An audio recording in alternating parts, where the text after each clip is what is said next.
Now children, talking about fun is nothing but it is a joke. In such a sentence we say some joke using words, and in that sentence the sentence might contain dual meaning, and often it might be so that we might not be able to make out any meaning out of the sentence. A boiled egg every morning is hard to beat. For example, if I say a boiled egg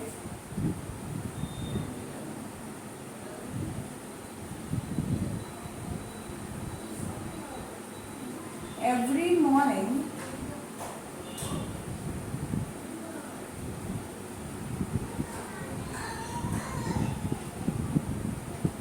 is hard to beat. So do we beat the boiled egg? Boiled egg cannot be beaten. And how can we say that a boiled egg is hard to beat? It is a joke, but then we can make out another meaning from the sentence by saying that egg can be referred to some person who is always angry in the morning, and we can say that a boiled egg every morning is hard to beat. It is very difficult to talk to a person who is very ill-tempered or who is very angry in the morning. So in such a type of sentence, whenever we can make a double meaning from the sentence, we should always be clear that the figure of speech which is being used in such a sentence is always a pun. Okay? Clear? Now,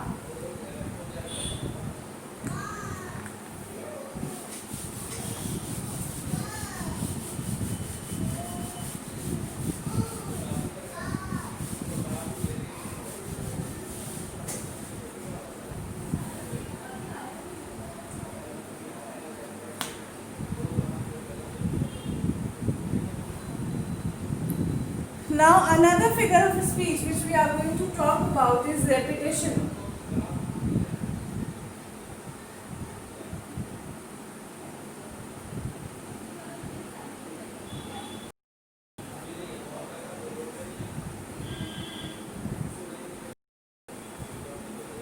The next figure of speech which we are going to deal with is repetition. Repetition, you can say the repeat of same words or phrases, as the name itself suggests that there is always in repetition there is always a repetition, repeating of same words or phrases in a sentence. Repeating of same words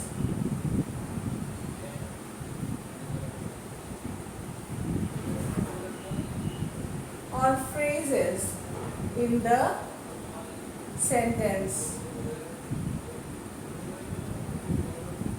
As the name itself suggests that in repetition we always repeat, we keep on repeating. So whenever we are doing so, whenever there is repetition, be very clear that the figure of speech or the literary device which is being used in such a sentence is always repetition. For example, the president said, work, work, work and work are the keys to success. The president said,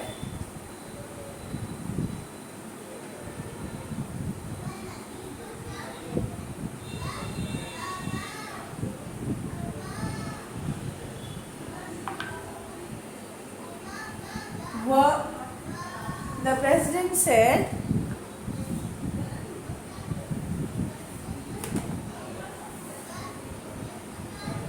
work, work and work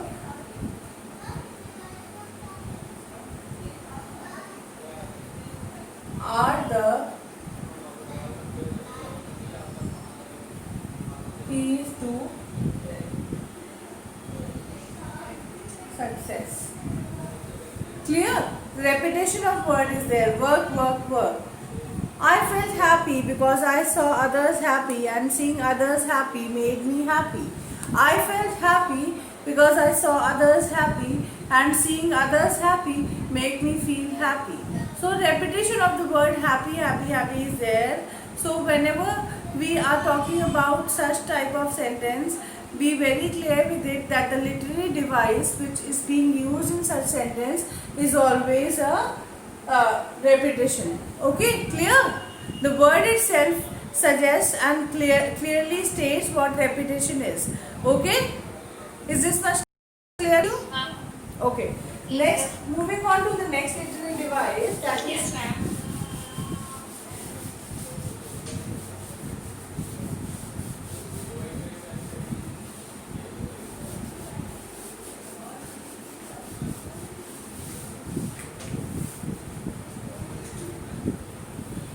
moving on to the next literary device, that is personification.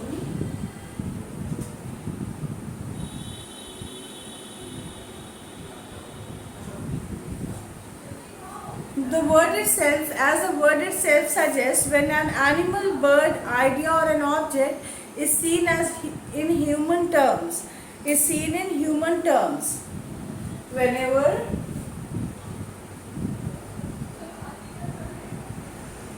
an animal, bird,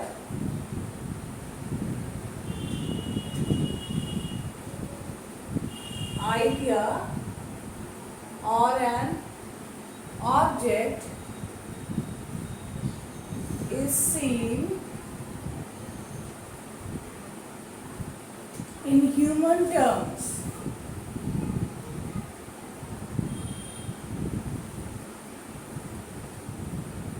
then the literary device which is being used in such a sentence is always personification. For example, if I say the fire swallowed the entire forest. If I say, example, if I say the fire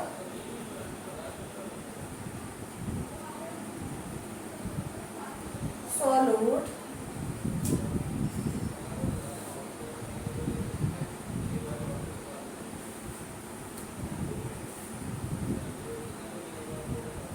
the entire forest.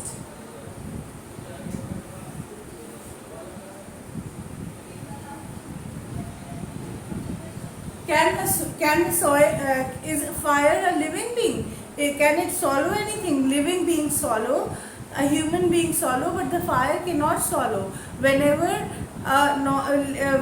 animal, birds, object or an idea are represented in terms of living being, children, then in such a sentence always the figure of speech which we use is personification. For example, the car danced around the car danced around the road.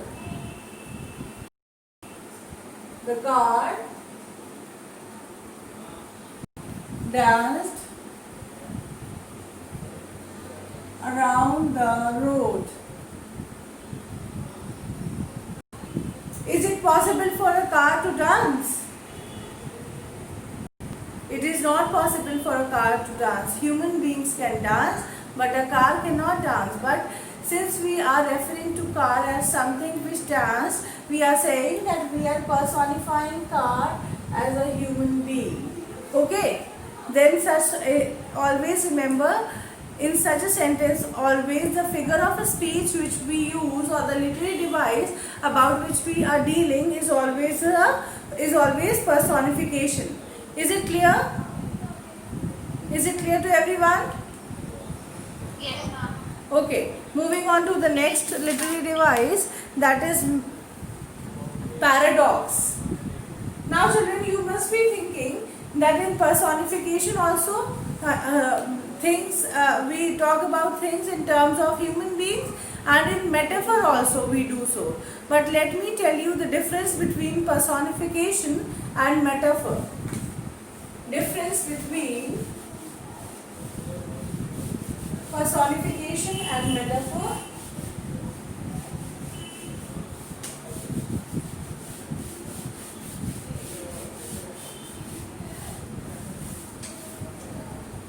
See children, these are very small things, and you will practically you will not be asked to write about them in examination, but they are very much applicable in English literature, and you should know, because if you know these things, it will become easy for you to form.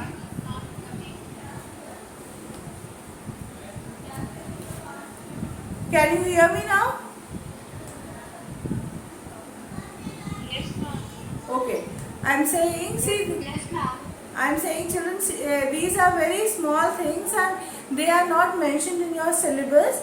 Neither it is mentioned that you should specify or write about these things in examinations.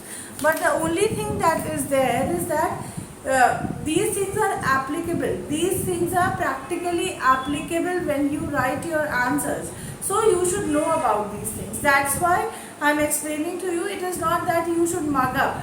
You should not mug up. You should try to understand.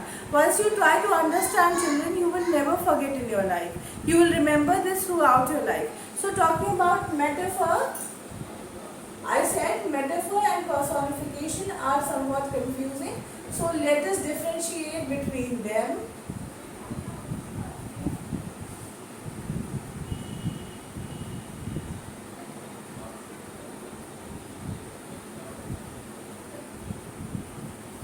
Metaphor and personification. Metaphor makes an indirect comparison between two different and unrelatable things.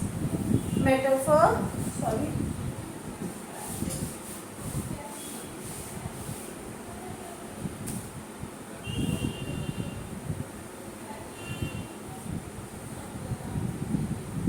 It makes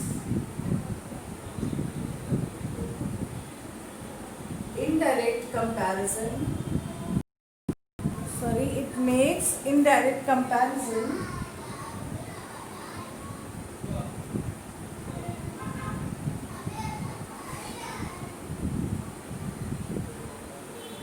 between two different and unrelatable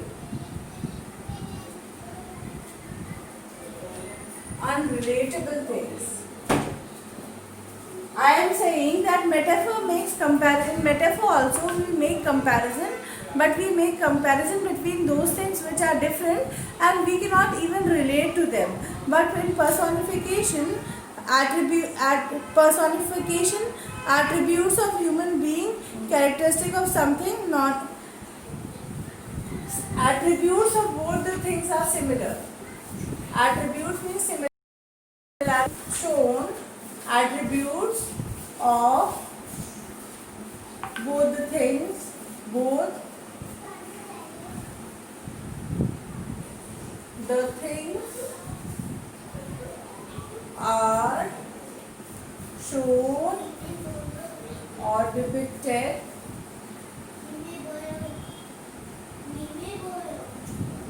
as similar. Attributes means characteristics of human beings, and in the metaphor direct comparison is made. For example, as I said, the car danced around the street. So what is dance? Dance is moving around. It is one of the characteristic. It is one of the traits, one of the attributes. But in metaphor, I cannot say so.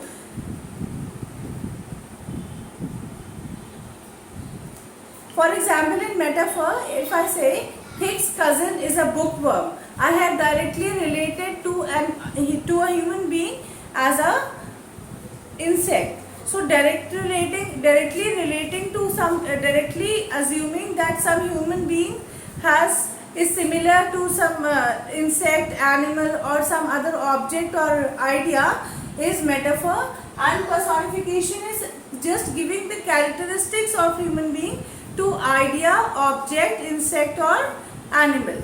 Clear? Is this much clear to all of you? Yes, ma'am. Are you still confused between personification and metaphor?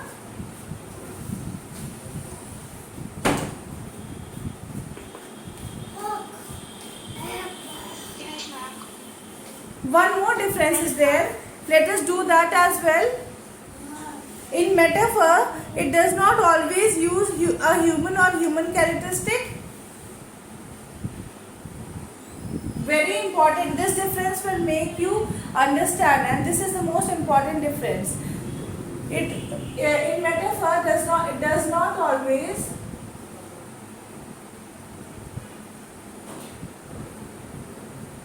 use human or human characteristics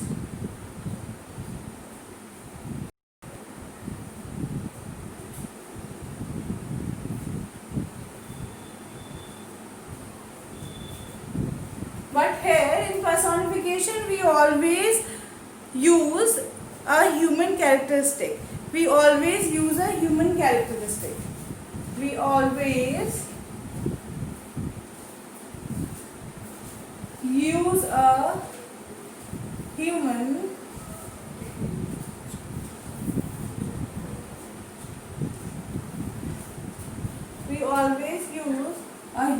characteristic.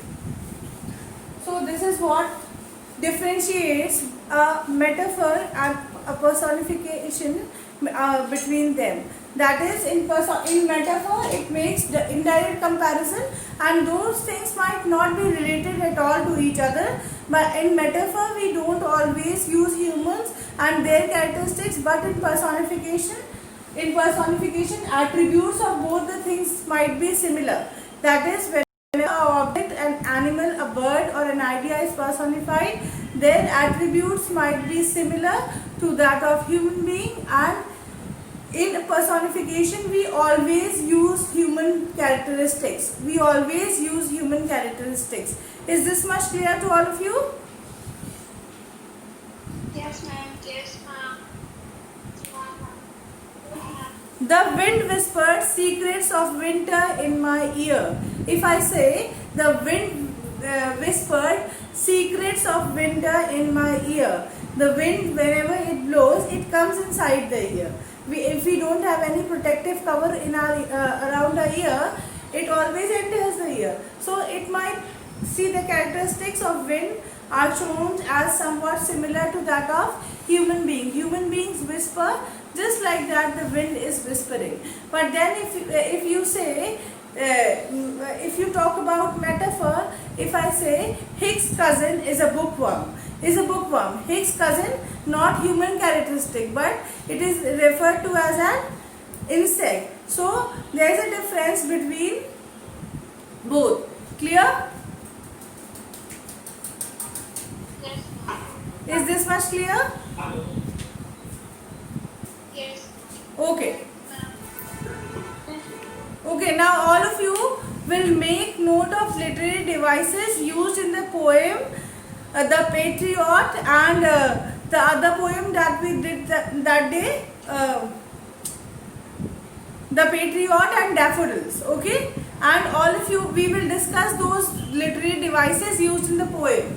Okay, do not forget and bring it to the class. It will be a sort of test for you all, whatever you understood. Okay, is this much clear? Yes, ma'am. Okay. Yes. Okay. Thank you, children.